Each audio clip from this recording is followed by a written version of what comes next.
తెలుగు ఇండస్ట్రీని కాదు మొత్తం సినిమా ఇండస్ట్రీని పైరసీ ఏ స్థాయిలో ముంచేస్తోందో చెప్పనక్కర్లేదు.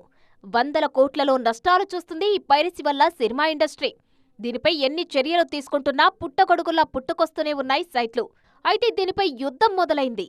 పోలీసులు కూడా ఈ పైరసీ అంశాన్ని చాలా సీరియస్ గా తీసుకున్నారు. ఫోన్లో ఉన్న డేటా అంతా కూడా వైపౌట్ చేశాడు. కానీ లక్కీలీ ఈ హార్డ్ డిస్క్ చేయలేకపోయాడు మా టీం ఎంటర్ కాకపోతే. దాంట్లో దొరికిన వివరాలు ఇవి. ఫోన్ వివరాలు దొరికితే ఇంకా ఏం జరిగేదో మాకు తెలియదు. ఇండియా మొత్తం డిజిటల్ మీడియా హౌసెస్ సర్వర్స్ని హ్యాక్ చేసే సత్తా అతనికి ఉంది. $800 పర్ మూవీ బిట్ కాయిన్లో అతనికి పేమెంట్ జరిగేది. ఇప్పటి వరకు 120 HD మూవీస్ని అతను డైరెక్ట్గా సర్వర్స్ నుండి హ్యాక్ చేసి ఒక $1,00,000 వరకు సంపాదించాడు.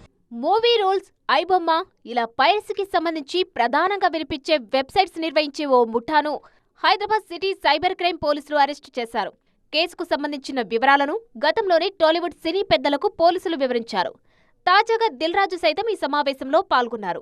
సో నాట్ ఓన్లీ ఇండస్ట్రీ, ఇటు గవర్నమెంట్కి కానీ అటు ఇల్లీగల్ దానికి ఈ పైరసీ అనేది చాలా డ్యామేజ్ చేస్తుంది. బట్ టెక్నాలజీ వస్తూ ఉంది, దాన్ని ఎలా మేము రీచ్ అవ్వాలనేది కూడా ఇప్పుడు ఏ ద్వారా ఏమైనా చేయగలుగుతామా. ఒక సైడ్ వర్క్ జరుగుతూనే ఉంది, బట్ మనం 10 ఆలోచిస్తే వాడు 100 ఆలోచిస్తున్నాడు. వాళ్ళు చాలా అడ్వాన్స్ ఉన్నారు. ఎందుకు ఆయన బ్రెయిన్ దానిపైనే ఉంటుంది. బట్ ఎవరు కూడా ఫిలిం ఇండస్ట్రీ నుంచి బెట్టింగ్ యాడ్స్కి ఇంకా యాడ్స్ ఎవరు చేయరు.